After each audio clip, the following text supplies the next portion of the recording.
الدين بعيد عن حب وحياة وبهجرك للدين ستحيا تعشق ما قلبك يهوى أو أن الأيام ستحلو وترى الدنيا شط نجاة دينك بحر من آمال شط لجميل الأحلام ليس الدين كما تخشاه ذا ممنوع ذاك حرام. بسم اللہ الرحمن الرحیم.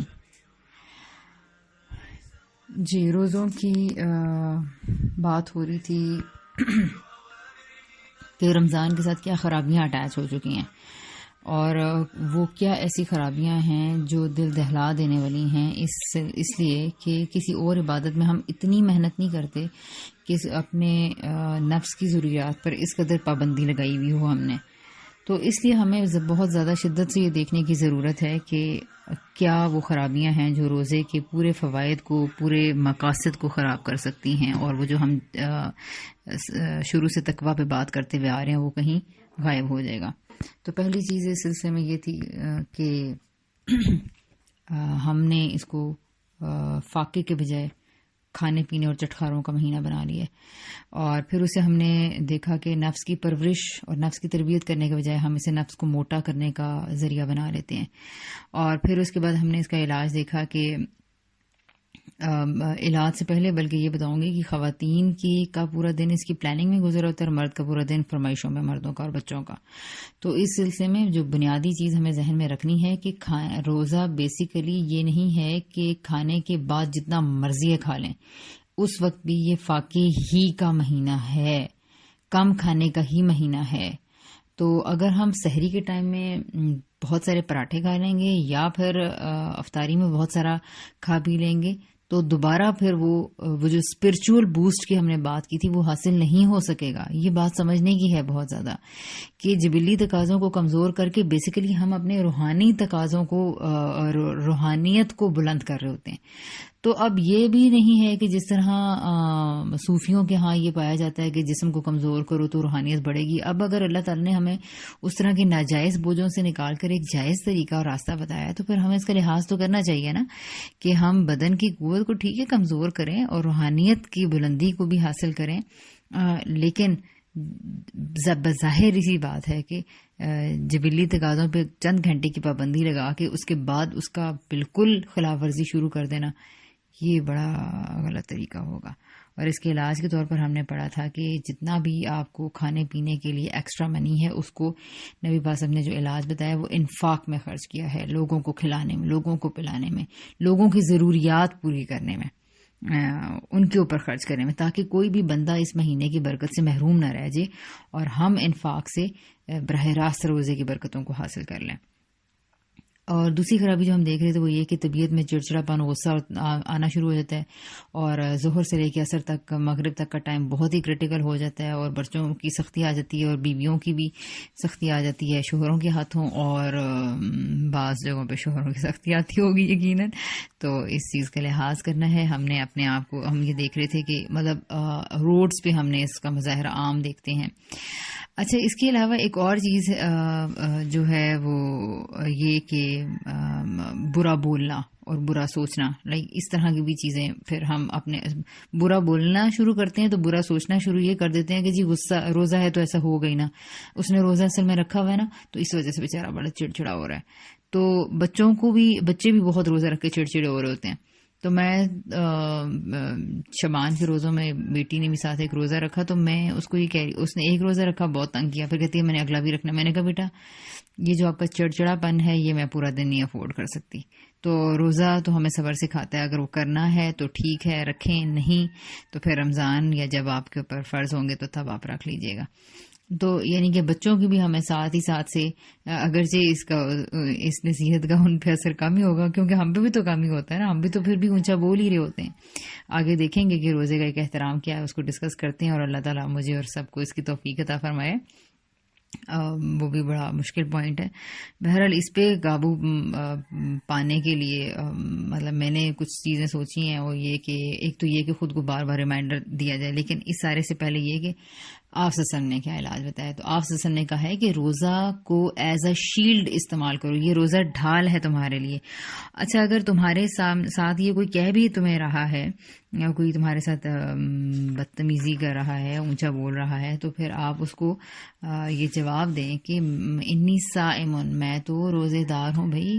میں اپنا ایمان اور احتساب بڑھانے میں لگا ہوا ہوں، میں ایک ٹریننگ کیمپ میں ہوں، میں ایک رولز اینڈ ریگولیشنز کی جگہ پہ ہوں، میں اس مقام پر ہوں کہ جہاں پر مجھے اپنے آپ کو خدا کے قریب کرنا ہے، میں اپنے وجود سے یہ اظہار کر رہا ہوں، اس کی مجسم اطاعت بنا ہوا ہوں، اس کام میں مصروف ہوں کہ رب کو اپنی اطاعت کا نمونہ بنا کر پیش کر سکوں. تو میں تو یہ سارے ثمرات روزے کے سمیٹ رہا ہوں، میں یہ کرنے میں مصروف ہوں، میں اپنا تزکیہ اور اپنا احتساب کے اندر گم ہوں. یعنی کہ اللہ کرے کہ ہم واقعی اس طرح سے ہوں، سیلف ریئلائزیشن ہمیں ہو اپنی برائیوں کے بارے میں، اور پھر جن چیزوں کو ہم کنٹرول نہیں کر پا رہے ہوتے ان سب کے بارے میں بھی، اپنی ایکٹیویٹیز کے بارے میں، اپنی روٹین کے بارے میں، سب چیزوں کے بارے میں ہم احتساب کرنے میں اللہ کرے کہ لگے ہوئے ہوں انشاءاللہ. تو یہ سارا احتساب ایک روزے دار یہ کام کر رہا ہوتا ہے. اور روزے دار تقویٰ کے حصول کے لیے وہ 3 چیزیں کر رہا ہوتا ہے. اس نے صبر اس کے اندر آ رہا ہوتا ہے، وہ اللہ کا یہ کہتا ہے کہ میں اللہ کا بندہ ہوں، جو بنیادی مقصد ہے اللہ کا بندہ ہوں، اس کے اندر یہ خیال. دوسرے نمبر پہ کہ میں اللہ تعالیٰ کو جواب دہ ہوں. تیسرے نمبر پر یہ کہ مجھے صبر کرنا ہے. یہ چیزیں میرے اندر تقویٰ پیدا کریں گی. یہ میں نہیں کروں گا تو تقویٰ پیدا نہیں ہوگا. خدا کا جو احساس ہے وہ، اس کا مطلب ہے میں نے اس کی نفی کر دی ہے پھر. تو اب یہ وہ جو چیزیں ہیں نا، تو ہم نے کیا کرنا ہے کہ اس برائی یا اس پریشر کے خلاف جو گھر والوں کی طرف سے یا جو لوگوں کی طرف سے ہمارے اوپر غصے کی صورت میں نمودار ہوگا، تو نبی وسلم نے کہا کہ اگر تمہارے ساتھ کوئی ایسا معاملہ کرے یا تمہارے ساتھ اونچا بولے، غصہ کرے، لڑائی کرے، جھگڑا کرے، تو تم نے کیا کرنا ہے، یہ نہیں کرنا کہ آگے سے ویسے ہی کام کرنے شروع کر دو، بلکہ تم یہ کہو کہ انی صائمٌ. اور شروع میں یہ بتایا کہ الصیام جنہ، اور فلا یرفث اور ولا یرفث ولا یجہل. تو وہ اس طرح کے کام نہیں کرے گا، نہ فحش گوئی کرے گا اور نہ ہی جہالت والے کام کرے گا. اور اگر کوئی گالی دے یا لڑنا چاہے اسے، تو 2 دفعہ یہ آگے سے اس کو کہہ دے کہ بھائی میں تو روزے دار ہوں، انی صائمٌ. یہ بھی بخاری کی اور مسلم کی حدیث ہے. پھر بار بار خود کو ریمائنڈر دینا ہے اور اپنے شیطان سے لڑنا ہے. اپنے اندر کا جو شیطان ہے اس میں اپنے نفس پہ قابو پانا ہے، اور اپنے آپ کو بار بار یہ ریمائنڈر دیں گے انشاءاللہ جب ہم، تو اس سے ہمارے اندر وہ قوت اور وہ طاقت پیدا ہوگی کہ رمضان کے بعد بھی ہم مقابلہ کر سکیں گے. سیلف کنٹرول اور خود کو ڈسپلن کرنے کی انشاءاللہ ہمارے اندر قوت پیدا ہوگی. اور اس سے نا ایک اور جو مزے کی چیز ہے وہ یہ پیدا ہوتی ہے کہ انسان کے اندر یہ احساس برتری پیدا ہوتا ہے کہ اس نے اپنے نفس کے شیطان پہ قابو پا لیا. جب ہم فار ایگزامپل اگر یہ ایک پریکٹس کسی کو کروائیں کہ جی پیالے میں پانی ہے اور یا گلاس میں پانی اور ایک قطرہ بھی بیٹے نیچے نہیں گرو کچن میں لے جاؤ، یہ چائے ہے، تو اب جب وہ اس کو کیا کرتے سارا ٹائم اس کو دیکھتا رہتا ہے کہ ایک قطرہ بھی نیچے نہیں گرے اور وہ سکسیسفلی لے جا کے اس کو رکھ دیتا ہے، تو کہتے ہیں یس یعنی آئی ہیو ڈن اٹ. تو کیا ہوتا ہے کہ قابو پانا اپنی جب آپ کسی چیز کو مشکل سے کر لیتے ہیں نا، اٹین کر لیتے ہیں، تو پھر آپ کو ایک احساس سے آف اچیومنٹ جو ہے نا، سینس آف اچیومنٹ محسوس ہوتا ہے. تو جب ہم کیا وہ اونچا بولا اور میں نے گریز کیا، میں چپ رہی اور میں برا سوچنے لگی تھی، میں نے اسٹاپ کر دیا، اور میں بچی کو ڈانٹنے ہی لگی تھی یا مارنے ہی لگی تھی، اور میں نے کیا کیا کہ اپنے ہاتھ کو کنٹرول کر لیا. تو کیا ہوا کہ آئی ہیو کنٹرولڈ. تو اٹ مینس تو ہمارے اندر ایک یہ احساس پیدا ہوتا ہے کہ میں نے اپنے آپ کو کنٹرول کیا ہے. تو ہم جب یہ جسے کہتے ہیں کہ شیطان کے مقابلے میں فتح کا یہ احساس ہمارے دل کے اندر اطمینان اور برتری کا احساس پیدا کرتا ہے، اور روزے کی جو یہی یاد دہانی ہے یا جو ریمائنڈر ہے، یہ ہماری اصلاح کا ذریعہ بن جاتا ہے، اور اس کے بعد بھی ہم اپنے آپ کو ان دنوں میں ری فارم کرتے ہی ہیں، لیکن اس کے بعد بھی ہمارے پاس اللہ تعالیٰ ہمیں اتنی اسٹرینتھ دیتے ہیں روزے کی وجہ سے. اور یہ 30 ڈیز کے لیے کروانے کا مقصد بھی یہی ہے تاکہ روزانہ ایک عمل سے گزریں اور اپنے غصے کو قابو پا لیں. اور جی اس لیے ہمیں یہ مارجنز نہیں خود کو دینے چاہیے کہ روزہ ہے تو اس لیے میرے سے یہ ہو رہا ہے. اور تیسری خرابی جو روزے کے ساتھ اٹیچ ہے، اور اب تو بہت ہی زیادہ عام ہے، وہ یہ ہے کہ جب لوگ روزہ رکھ لیتے ہیں اور کھانے پینے کی پابندی کر کے، اور ساتھ میں کیا کرتے ہیں، دوسری دلچسپیاں جو ان سے ہیں وہ ڈھونڈنے لگ جاتے ہیں کہ روزہ کیسے گزرے. ایک عام بیماری روزہ رکھنے والے لوگوں میں جی کہ وہ روزہ رکھ کے سوتے رہتے ہیں. تو انا للہ و انا الیہ راجعون کی 4 نمازیں تو روزے کے اندر آتی ہیں، تو وہ پھر بعض لوگ سحری کرتے ہی سو جاتے ہیں، اور بعض لوگ جو ان سے جی وہ ظہر اثر مغرب پتہ نہیں کیا کرتے ہیں، پھر سوئے رہتے ہیں آدھا دن. روزے سے کچھ دیر پہلے ان کی مائیں ان کو جگاتی ہیں. تو اور بعض بڑے ایسا کرتے ہیں، بعض جوان لوگ ایسا کرتے ہیں، کوئی کام باہر ٹف کرنے کے لیے، ٹف تو کیا چلیں ٹھیک ہے، ٹف کرنے کی تو رعایت بھی ملتی ہے، یعنی اس طرح کے کاموں سے ہمیں ہر کسی کو ایز پہ لے کے جانا چاہیے. اس کے حوالے سے میں زیادہ بات اس لیے نہیں کر رہی کیونکہ سفر رمضان ہے، سارے کام ہم نے خود ہی کرنے ہیں، ماسیوں نے آنا نہیں ہے، اور یعنی کرونا ہے سوری، تو اس لیے اس دفعہ تو گنجائش ہی نہیں ہے کہ ہم دوسروں کو، اس دفعہ ساری ریلیکسیشنز ہمارے گھر والوں نے ہمیں دینی ہے اور ہم نے ان کو دینی ہے. تو اس سلسلے میں ہم نے ایک دوسرے کو خود ہی ایز دینا ہے، اور اس میں پہلا کام میرے نزدیک یہ کرنا چاہیے کہ افطاریوں کو ختم کریں، افطاریاں کم کریں، اور افطاریاں لوگوں کی بھی نہیں کرنی. اور جو آپ سمجھتے ہیں کہ بڑے اقربا پروری ہوتی ہے، ہم لوگ سمجھتے ہیں صلہ رحمی کے حق ادا کرنے کے لیے ہم جو لوگوں کو افطاریاں بلا کے بڑے بڑے منعقد کرتے ہیں، تو اس کے بجائے ہمیں پیسے اکٹھے کر کے، جو بھی اس دفعہ تو ضرورت بھی بہت زیادہ ہے، جو مختلف حکومت کی طرف سے بھی کچھ پروگرامز ہیں، اور اپنے غریبوں اور اپنے رشتہ داروں کے ہاں بھجوائیں، اور اپنے جو نوکر چاکر ہیں ان کو اپنے پیسے دیں، اور اس طرح کی چیزوں میں خرچ کریں. تو افطاریوں کو مینیو سادہ سے سادہ رکھیں، اور ہمیں چاہیے کہ، اور اس حوالے سے آپ کو بے شمار آڈیوز مل جائیں گے کہ آپ روزہ رکھ کے الائچی کھائیں، آپ دہی کھا لیں، آپ کو پیاس نہیں لگے گی، آپ کھجور فلاں والی کھائیں تو اس سے نہیں پیاس لگے گی. اس طرح کے نسخے تو آپ کو بے شمار ملتے ہی رہیں گے، اس لیے میں اس پہ بالکل بھی کوئی روشنی نہیں ڈال لوں گی. بہرحال جی، تو روزہ کے حوالے سے ہم یہ کہہ رہے تھے کہ افطاری سادہ کریں، یعنی کہ ہیلدی میٹ چیزیں ضرور لے لیں ہم لوگ، لیکن یہ ہے کہ ہم اس طرح کی بے شمار سج دھج والے مینیو سے گریز کریں، یعنی مرغن والے اور پکوڑے اور سموسے اور رولز والی چیزوں سے ہمیں اوائڈ کرنا چاہیے. تو یہ ہوتا ہے جی کہ ہم یہاں سے اس پر آگے تھے کہ جو روزہ رکھ کے عدم دلچسپی والی غیر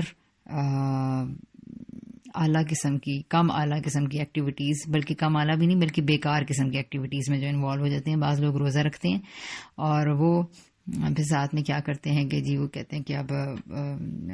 لوڈو کھیلیں گے اور گیمز کھیلیں گے اور نغمے غزلیں فلمیں گانے. تو بعض لوگ سنیں گے، ٹی وی کے آگے بیٹھے رہتے ہیں، ریسیپیز دیکھتے رہتے ہیں، ایک کے بعد دوسرا پروگرام، دوسرے کے بعد تیسرا پروگرام. پھر اس کے علاوہ نشریاتیں جو بے شمار قسم کی ہیں، اور پھر اس کے بعد سب سے بڑا میں کہتی ہوں اگر نشریاتیں بھی نہیں چل رہی تو پھر واٹس ایپ پہ بے شمار گروپس اور ان کی ویڈیوز اور ایجنڈاز اور خبریں اور سب کچھ. تو اس کے بارے میں تو میں یہ کہوں گی کہ ہم سب لوگ ہی اس روزہ رکھ کے اس قسم کی ایکٹیویٹیز میں انوالو ہوتے رہتے ہیں جو روزے کے شایان شان نہیں ہیں. ہمیں اس کے علاج کے لیے بہت سارا کچھ کرنا پڑے گا، لیکن اور اس کے علاوہ ساتھ کیا ہے کہ لمبی کالز، روزہ ٹائم گزارنے کے لیے لمبی کالز، لمبی باتیں، لمبی ٹی وی ڈرامے یا نشریات یا کوئی بھی ایسی چیزیں جو ساتھ چلتی رہتی ہیں. تو اس سلسلے میں اور پھر اس میں دیکھیں کہ جب بھی گپیں لگ رہی ہوں، غیبت اور اس طرح کی چیزیں آ رہی ہوتی ہیں. اور ایک بڑا زبردست اس کے بارے میں کہا گیا ہے کہ روزے میں پیٹ خالی ہو تو آدمی کو اپنے بھائیوں کا گوشت کھانے میں ویسے ہی بڑی لذت ملتی ہے، اور اس کا نتیجہ یہ ہوتا ہے کہ وہ بعض اوقات صبح اس مشغلے میں پڑتے ہیں اور پھر مؤذن کی اذان کے ساتھ ہی اس سے ہاتھ کھینچتے ہیں. تو یہ بہت دل دہلا دینے والی بات ہے کہ ہم یعنی اٹ مینس کہ روزہ رکھ کے نفس کی ایسی ترغیبات میں اضافہ بھی ہو رہا ہوتا ہے. تو یہ بھی دیکھنا ہے کہ اسی کو تو ہم نے اوور کم کرنا ہے اور اسی کو سنب کرنا ہے. تو اس طرح کی چیزوں سے اللہ تعالیٰ ہمیں بچائے. پھر ہم نے دعائیں بھی ساتھ میں خوب کرنی ہیں. اور اس خرابی کا جو پہلے یہ کہ وہ جو لغویات کے حوالے سے ہم ڈسکس کر رہے تھے کہ لغو صرف یہ نہیں ہے کہ جی فلمیں گانے ڈرامے دیکھ لیے اور بیکار سونے میں وقت ضائع کر لیا، بلکہ یہ بھی ہے کہ ہم بہت زیادہ ٹائم موبائلز اور ویڈیوز اور ان سارے گروپس کے ساتھ گزارتے رہیں. ٹھیک ہے، تو پڑھنے اور پڑھانے کے کام تو الگ، وہ تو اچھی بات ہے کہ وہی ہونے چاہیے، لیکن بیکار قسم کی ویڈیوز اور بے شمار قسم کے میسیجز، اور اس وقت تو میرا خیال ہے کہ زیادہ تذکیری نوعیت کے میسیجز بھی بے شمار نہیں کرنے چاہیے رمضان میں، کیونکہ پھر اگین بہت سارا وقت جو ان سے وہ ضائع چلا جاتا ہے. تو احتساب جو ہم نے کرنا تھا وہ نہیں ہو پائے گا. احتساب اکیلے میں ہی ہوگا، وہ تنہائی میں ہی ہوگا.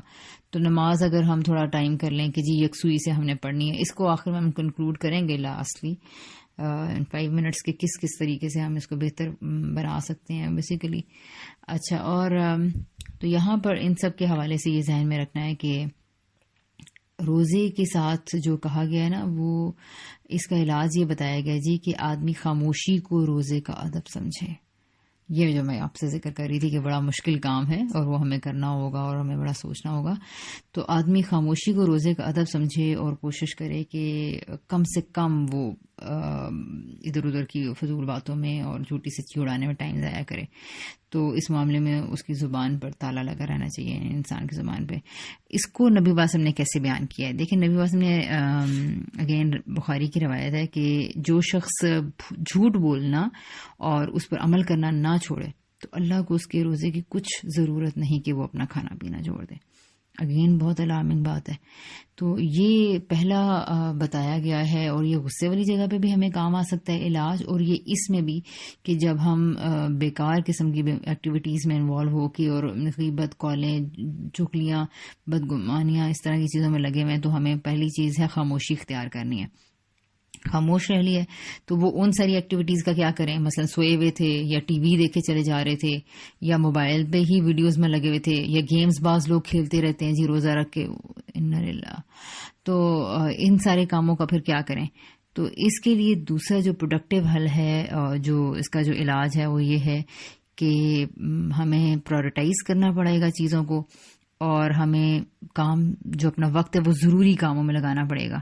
اور اس میں سب سے ضروری چیز تو ڈیفینیٹلی قرآن اور حدیث کا مطالعہ ہی ہے، اور ہم اپنے دین کو سمجھیں. اور پھر اس کے بعد یہ ہے کہ اپنی سارے جو ہمارا فارغ ٹائم ہے اس کو ہم غنیمت جانتے ہوئے، اب ہمارے کچن کو تالا لگ گیا ہے، اب باقیوں کو بھی پتہ ہے جی کہ ان کا روزہ ہے، بلا وجہ تنگ بھی نہیں کرنا. بچوں کی بھی تربیت ہم ساتھ میں اس طرح سے کر رہے ہیں کہ بیٹے خاموش رہنا ہے، دیکھیں تنگ نہیں کریں، اریٹیٹ انسان ہو رہا ہوتا ہے تو آپ لوگ بھی ذرا خود کو کنٹرول کریں. اور بچوں کو صبح جو بھی پڑھانا ہے وہ پڑھا کے اس کے بعد کچن تو بند ہے، ناشتہ بچوں کو صبح کروا دیا جائے گا. اور میرا خیال ہے بچوں کو بھی ہمیں تھوڑا سا اس میں کرنا، روٹین میں لے کر اس میں لمٹائز کرنا چاہیے ان کے کھانے پینے کو، تاکہ ان کو تھوڑا سا پتہ چل جائے کہ تھوڑا سا ہم نے بھی رمضان کے نسبت کم کھانا ہے. باقی بڑے بچوں جہاں ہوں وہاں تو کوئی مسئلہ نہیں ہے. تو جب اتنا سارا ٹائم اللہ تعالیٰ نے ہمیں کھانوں اور ناشتوں سے فرصت دے دی ہے، تو پھر اب یہ چاہیے کہ ہم اس فارغ ٹائم کو پروڈکٹیولی یوز کریں، اللہ تعالیٰ کے ساتھ بات چیت کریں. نماز کے ساتھ جو نوافل ہیں وہ بھرپور طریقے سے ادا کرنے کی کوشش کریں. نمازوں کو سکون اور یکسوئی کے ساتھ ادا کرنے کے لیے عزم کریں. اللہ تعالیٰ ہمیں اس کا پھر موقع بھی دے. اور یعنی کہ نوافل جو عام طور پر فرض نمازوں کے بعد چھوڑ دیے جاتے ہیں، یعنی 4 فرض پڑھتے ہیں تو نوافل عموماً کم ہی لوگ پڑھتے ہیں، یا پڑھتے ہیں تو وہ اتنی بھاگم بھاگ پڑھتے ہیں کہ وہ نوافل تو پڑھ لیتے ہیں لیکن ان کی سپیڈ، یعنی کہ اس میں نہ دھیان ہوتا ہے نہ خدا سے تعلق ہوتا ہے. تو اگر اس طرح کے چھوٹے بچے اور اس طرح کے مسائل نہیں ہیں تو پھر تنہائی میں جا کے الگ کمرے میں یا پھر بچوں کے ساتھ فرائض کو تو جماعت سے ادا کر لیں مدرس یا پیرنٹس، اور باقی نوافل اکیلے پڑھیں اور لمبے پڑھیں اور اس میں سجدے میں زیادہ زیادہ دعائیں مانگیں. تو اس طرح سے جو پھر اس کے بعد یہ تو ہوگی نماز نہ ہماری بہتر کرنے کے لیے، اور دوسرے نمبر پہ پھر ہمیں وہ کرنا ہوگا کہ ہم کسی اعلیٰ اسکالر کو، اچھے ٹیچرز کو، اچھے سیشنز کو کہیں رجسٹر کریں، اور کوئی ایک ایسا پروڈکٹیو قسم کا سیشن یا کوئی ایک، بہت سارے اسکالرز یا بہت سارے دورہ قرآن، بہت ساری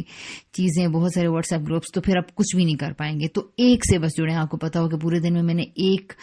کلاس اٹینڈ کرنی ہے جو میں لائیو لوں گی یا میں اٹینڈ کروں گی. لائیو اگر آپ نہیں لے رہے تو پھر اپنے لیے آڈیوز رکھیں کہ آپ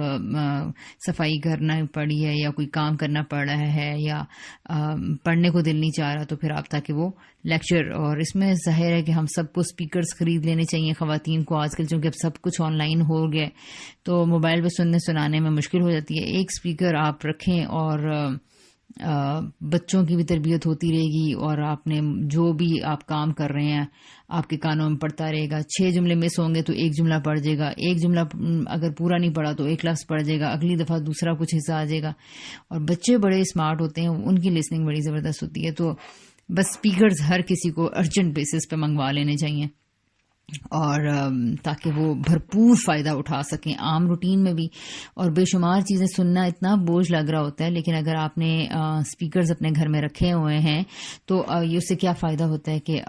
پورے گھر میں آواز آتی رہتی ہے. اور اگر آپ اکیلے ہیں، لیکن اگر آپ کے گھر میں مریض یا بڑے بوڑھے ہیں تو پھر تو ڈیفینیٹلی آپ کو آواز کم بھی رکھنی ہوگی، ان کے آرام کا خیال بھی رکھنا ہوگا. ادروائز اب جب آپ اپنے روم میں آئیں اور تو اس ٹائم پہ یا پھر گھر والوں سے ان سے اجازت لے کے لگا لیں. سب لوگ پسند کرتے ہیں، بڑے بھی بوڑھے بھی، کہ ہر کوئی اچھی چیز لگا دیجئے.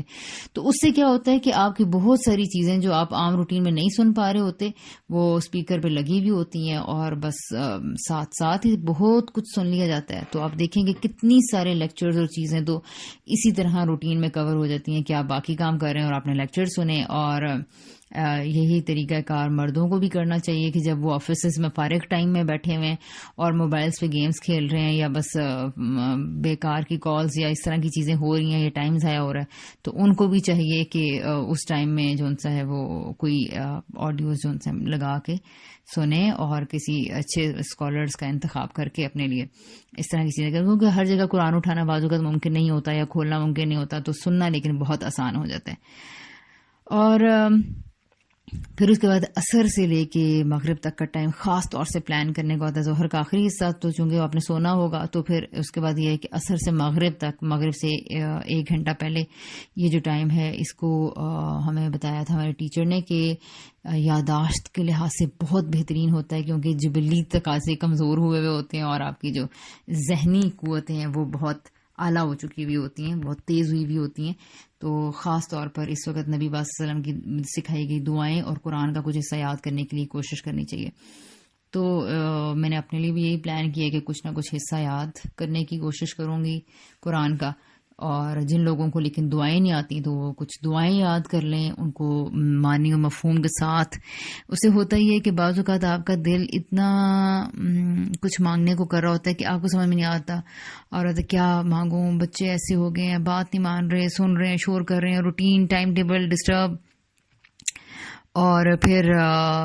بعض اوقات ہسبینڈز گھر میں آتے ہیں تو وہ بھی ڈانٹ رہے ہوتے ہیں کہ جی آپ نے بچوں کا یہ نہیں کیا، وہ نہیں کیا، یا ابھی تک یہ کام نہیں ہوا. تو پھر ایک دوہری مصیبت آپ پیش آ جاتی ہے. تو اس سب کے سلسلے میں ہمیں یہ سمجھ میں نہیں آ رہا ہوتا کس کس کے لیے دعا مانگوں. تو جب آپ یہ پڑھتے ہیں نا ربنا حب لنا من ازواجنا وذریاتنا قرۃ اعین، یعنی جو قرآن کی دعائیں ہیں اور نبی پاک صلی اللہ علیہ وسلم کی سکھائی گئی دعائیں ہیں، وہ ایسا لگتا ہے کہ جیسے آپ کے بے شمار قسم کے جذبات کو جو ادھر ادھر پھیلے ہوئے تھے، اور آپ کے دکھ اور آپ کے غم اور آپ کے رنج،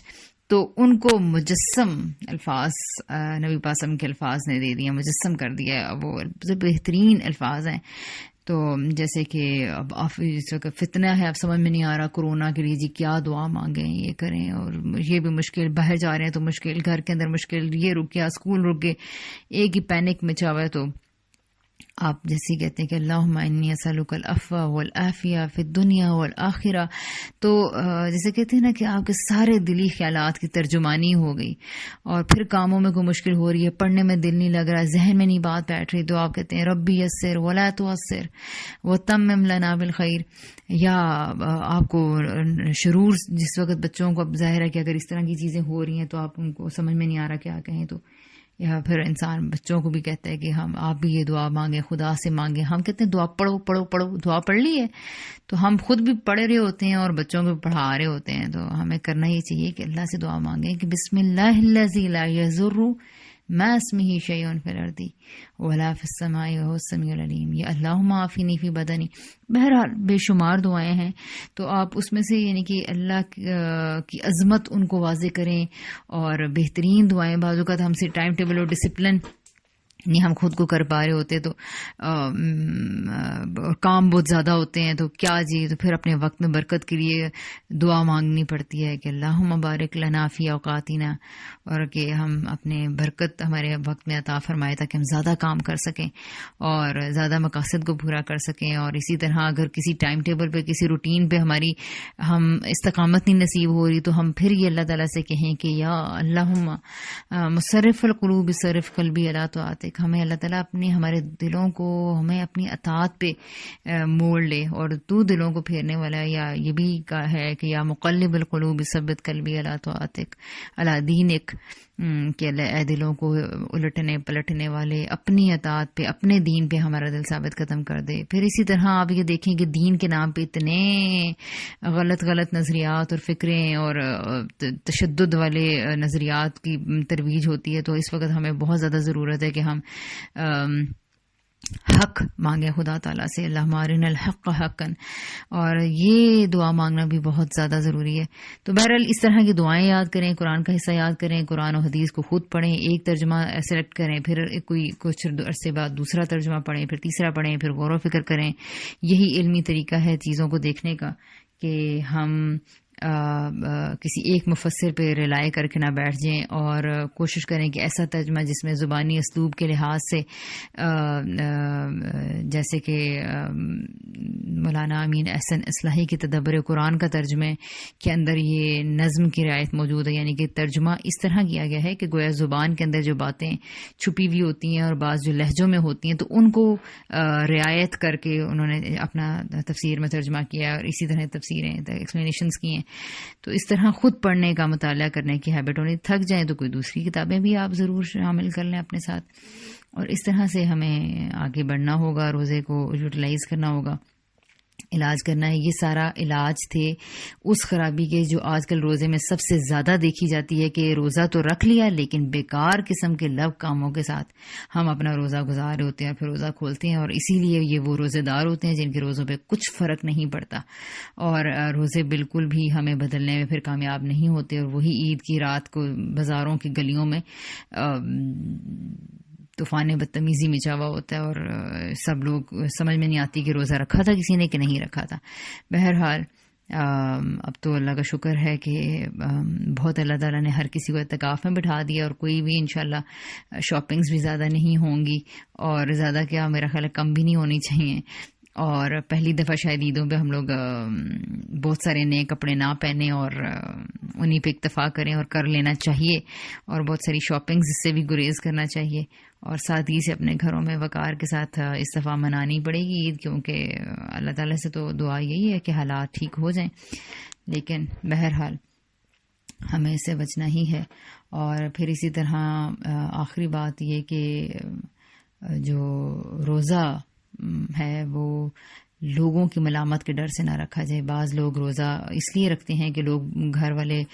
لان تان کریں گے، ملامت کریں گے، ملنے جلنے والوں کا پریشر ہے، تو روزہ وہ اپنی دینداری کا بھرم قائم رکھنے کے لیے کرتے ہیں، اور وہ ساری مشقت جھیلتے ہیں، لیکن اس روزے سے ان کو ملتا کچھ بھی نہیں ہے. اس لیے یہ احساس ایسے بندے کو جو لوگ روزہ دوسروں کو دکھانے کے لیے رکھتے ہیں، وہ اس لیے کہ احساس انہیں یہ ہونا چاہیے کہ اگر میں اتنی مشقت کاٹ ہی رہا ہوں تو ساری لذتیں جائز میں اگر چھوڑ ہی رہا ہوں تو میں اللہ کی خاطر کیوں نہ چھوڑ دوں. اور اس مقصد کے لیے پھر یہ ہے کہ انہیں رمضان کے علاوہ بھی روزے رکھنے چاہیے، اور پھر اس روزے کو زیادہ سے زیادہ چھپانا بھی چاہیے. اور اس سے بہت زیادہ امید ہے کہ روزہ خدا کے لیے خالص ہو جائے گا. ان چیزوں سے متعلق کہیں بھی کوئی بھی سوال کسی بھی سیشن سے متعلق ہوا تو ضرور بھیج دیجیے گا. اور کسی چیز کو ان ساری چیزوں کی بے شمار قسم کی ظاہر ڈیپتھس ہیں. پھر روزے کی شریعت، اس کے احکامات، اور پھر روزہ جو لوگ نہ رکھ سکیں، یہ ضمناً عرض کر دوں کہ صرف ایک مسکین کو کھانا کھلانا ضروری ہے، لیکن روزے کے مضمرات اور فوائد ثمرات اتنے زیادہ ہیں کہ اللہ تعالیٰ نے بعد میں یہ حکم دے دیا کہ تم روزہ ہی رکھو تو تمہارے لیے بہتر ہے. وان تصوموا خیر اللہ. آپ سورۃ البقرہ کی آیات ضرور پڑھیے گا. اللہ تعالیٰ نے یہی کہا ہے کہ روزہ تم رکھو تو یہی تمہارے لیے بہتر ہے. اور پھر جو اس کے ہم نے تقویٰ اور تزکیہ کے حوالے سے فوائد پڑھے ہیں، ظاہر ہے اس کے سوا اور کوئی ہم نے دیکھا کہ راستہ نہیں ہے کہ ہم اس روزہ رکھ ڈالیں، اس کو مس نہ کریں. اللہ تعالیٰ ہم سب کا بہترین رمضان گزارنے کی ہمیں توفیق عطا فرمائے. آپ لوگ میرے لیے بھی دعا کریے گا اور میں بھی انشاءاللہ آپ لوگوں کے لیے دعا کروں گی. اور اللہ کرے کہ ہم اس ٹریننگ کیمپ سے اچھا ڈسپلنڈ ہو کے باہر نکلیں اور اپنی زبانوں پر اور اپنی جبلتوں پر قابو رکھ سکیں. آمین. السلام علیکم. بحر من آمال شط لجميل